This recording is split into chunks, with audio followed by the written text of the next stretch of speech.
वो कहते हैं ना, अगर प्यार सच्चा हो तो लोग बिछड़ कर भी मिल जाते हैं। ऐसी ही एक कहानी हम आपके लिए लेकर आए हैं, नित्या और अविनाश की। तो चलिए कहानी की शुरुआत करते हैं। नित्या की शादी को लगभग 1 साल भी नहीं हुए थे और उसका तलाक हो गया। नित्या के घर वालों ने जबरदस्ती नित्या की शादी करवा दी थी।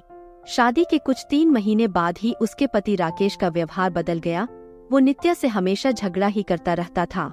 राकेश एक कंपनी में काम करता था और रोज शाम को देरी से घर आता था, क्योंकि ऑफिस के बाद वो दारू पीने के लिए रुक जाता था। घर आकर वो नित्या से हर छोटी छोटी बात पर बहस करता था, उसे खरी खोटी सुनाता था। वो नित्या को ये भी बोल देता था कि चली जा तू यहाँ से, मुझे तेरी कोई जरूरत नहीं है, बहुत मिल जाएंगी तेरी जैसी। नित्या उसका ये व्यवहार चुपचाप सहन कर रही थी। उसने अपने घर पर भी इसके बारे में कुछ नहीं बताया था। वो अपने घर वालों से नाराज थी। उन्होंने जबरदस्ती उसकी शादी जो करवाई थी। नित्या अविनाश से प्यार करती थी और जब ये बात नित्या के घर वालों को पता चली तो उन्होंने जबरदस्ती उसकी शादी करवा दी। अविनाश उस वक्त कुछ नहीं कर पाया, क्योंकि नित्या के पापा ने अविनाश के खिलाफ पुलिस कंप्लेंट कर दिया था कि वो नित्या को परेशान करता है और इसी कारण वो कुछ दिनों के लिए जेल में था। ये सब के बारे में नित्या को नहीं पता था। नित्या अपनी शादीशुदा जिंदगी में बहुत परेशान थी। कुछ महीने ऐसा ही चलता रहा। राकेश थोड़ा भी नहीं बदला था।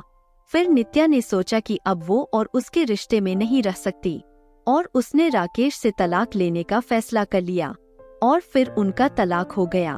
तलाक के बाद नित्या ने अपने मम्मी पापा को सब कुछ बता दिया और उन्होंने नित्या को बहुत डांटा कि क्या हो गया था ऐसा कि तलाक ले लिया, अब क्या करेगी, कहाँ जाएगी, कौन करेगा इससे शादी।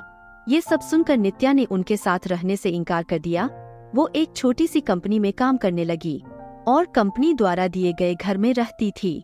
उसे कभी कभी अविनाश की बहुत याद आती थी, लेकिन उसने अविनाश से कभी संपर्क करने की कोशिश नहीं की। वो सोचती थी कि अब उसे किसी पर बोझ नहीं बनना है।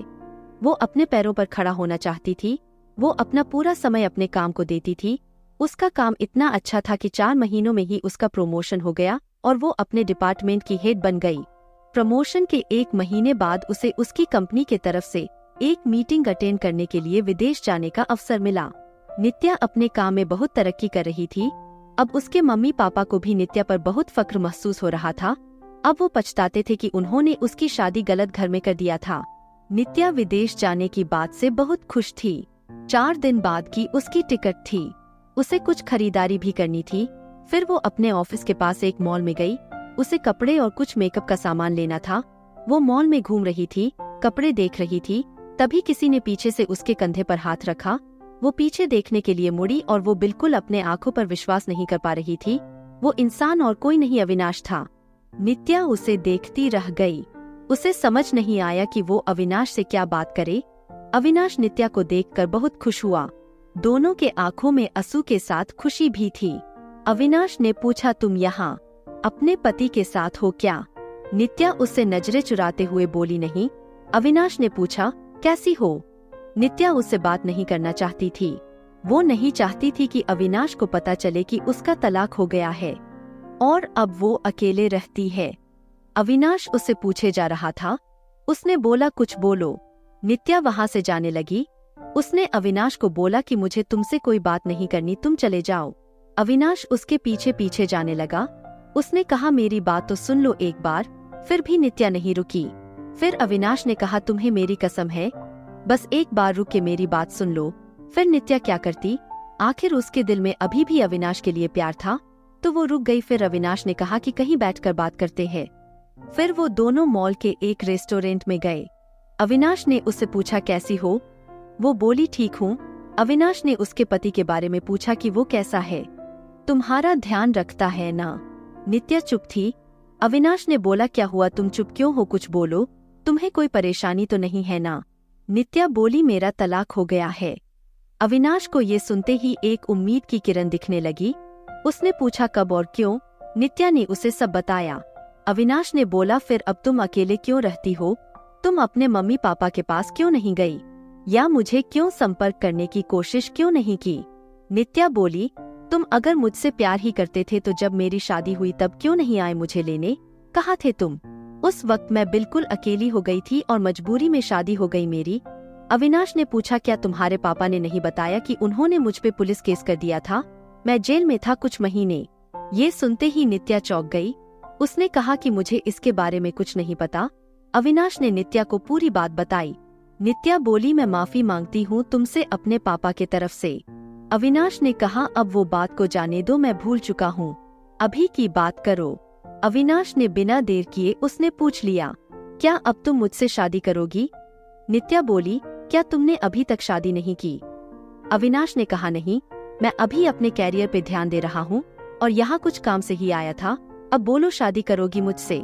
नित्या बोली, अभी 2 दिन में मैं अपने कंपनी की तरफ से विदेश जा रही हूँ एक मीटिंग के लिए। उधर से लौटकर इसके बारे में बात करते हैं। अविनाश ने कहा, पहले ही बहुत इंतजार किया है, अब और इंतजार नहीं होता है। लेकिन फिर भी जैसा तुम कहोगी वैसा ही होगा। दोनों ने अपना फोन नंबर दिया एक दूसरे को और घर गए। अविनाश उसे रोज फोन करके उसका हाल चाल पूछता रहता था। 1 सप्ताह बाद नित्या अपनी मीटिंग खत्म करके लौट आई थी। अविनाश उसे मिलने के लिए बोल रहा था, लेकिन नित्या अपने ऑफिस में बहुत व्यस्त रहती थी।